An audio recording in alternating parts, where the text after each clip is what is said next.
We were asked a question last night. Can Ethiopia seize Assab by force? Can Ethiopia take control of Assab port militarily? Is there a possibility? I said I'll respond to it in a video, special video. So I have two-part video for you.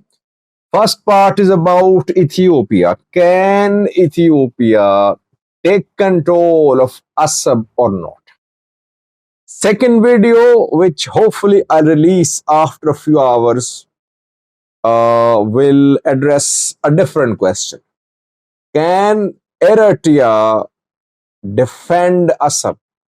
Or how can Eritrea defend Assab? Which are the different ways which Eritrea is going to use to defend Assab? That I'll talk about in the next video. So just two-part special focus on the Assab.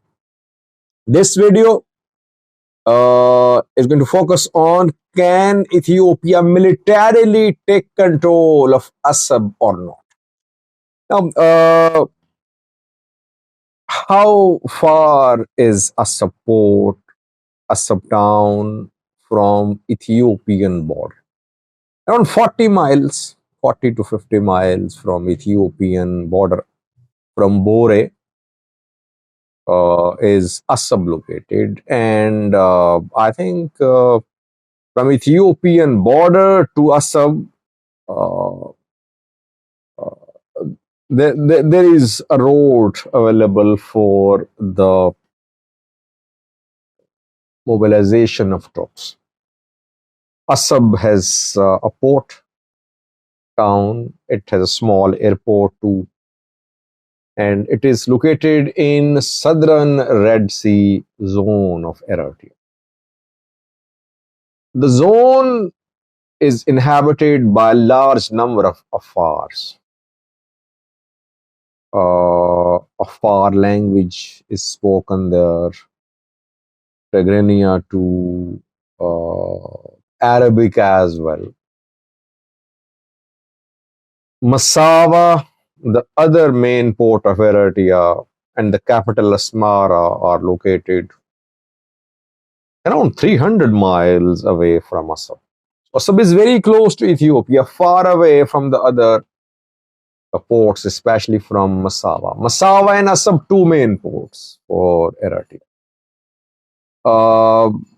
Eritrea has done some work on Assab port. I think UAE did that when UAE used the port. Eritrea never confirmed, but during Yemeni civil war, UAE used Assab port. UAE then wrapped up its military presence there. Now there is no presence of any foreign troops, foreign forces, foreign elements in Assab. When people say that Ethiopia can take control of Assab, they have the distance in mind. They say, Sajid, Assab is close to Ethiopia, just 40 miles away from Bore. Massawa to Assab distance is 300 miles. So it won't be possible for Eritrea to send supplies to Assab continuously. Supply line will be cut off. Ethiopia can easily take control of Assab. Just 2 to 3 points I want to make. Firstly, people compare the firepower of the two militaries. They compare the capabilities of the air forces too. They say Ethiopian Air Force is way better, superior to Eritrean Air Force. Making a port non-operational is one thing. Taking control of it is another. There's a difference. We must be clear about the difference. Ethiopia can easily make the Assab port non-operational. Easily. It has fighter jets, bombers, drones. It can easily carry out strikes on Assab port, on the airport area, targeted strikes on the presence of naval forces. it can easily paralyze the port, paralyze the airport, small airport like an airstrip there. But in order to, and I don't think Eritrea will be able to stop Ethiopian Air Force. I analyzed the capabilities of Eritrean Air Force in some videos. They just have MiG-29, Su-27, Sukhoi, and old ones. They don't have any modern fighter jets, bombers. We don't know about acquisition drones by them. Eritrea definitely not in a position to buy very expensive fighter jets and drones. Their imports, fuel, pharmaceuticals, even it's difficult for Eritrea to manage the import of fuel and pharmaceuticals, keeping in view the reserves they have, a small amount of reserves. So Eritrea not in a position to upgrade its air force. Ethiopian air machines can easily carry out strikes on Assab to make it non-operational. Eritrean air defense systems won't be able to stop Ethiopian fighter jets, Ethiopian drones. Neutrally, I think we can conclude that easily. Easily, Ethiopia can make the port non-operational. In order to take control of the port, ultimately, Ethiopia will have to launch its ground forces. Ground forces will have to enter Eritrea. Without that, Ethiopia cannot take control of Assab. Yes, Ethiopia can pin its hopes on the affairs of southern Red Sea zone. This is what Ethiopia is working on. It is trying to unite affairs of Ethiopia and affairs of Eritrea. It is promising them that affairs can have an autonomous region, affairs of Eritrea, affairs of Ethiopia. That is why they should support Ethiopian military, or they should at least oppose Eritrean military if Eritrean military moves from other parts of Eritrea to defend Assab. So Ethiopia is relying on a far card. It is contacting, it has been in contact with Afar leaders based abroad. It is training, arming Eritrean opposition fighters in the Afar region. It is taking Ethiopian Afars on board. It wants to use the Afar card. It hopes that when ENDF will enter the Afar, the southern Red Sea region of Eritrea, Afars won't resist. They'll support the Ethiopian military. Ethiopian military will be able to march towards Assab, and then local Afars, local population, and ENDF, they'll jointly fight the Eritrean forces. Eritrean forces deployed in Assab, around Assab, will have to retreat, and enforcements from Massawa, Asmara won't be able to reach Assab. And if they reach local population, and Ethiopian military will counter them. And the planners say that Ethiopian military can easily stop the movement of supplies from Massawa, Asmara to Assab, keeping in view the capabilities of the Ethiopian Air Force. Ethiopian drones and fighter jets can easily cut off the supply line. Eritrea won't be able to send large-scale supplies to Assam. So Ethiopia is relying mainly on Afar's Eritrean opposition fighters too, and on its military might.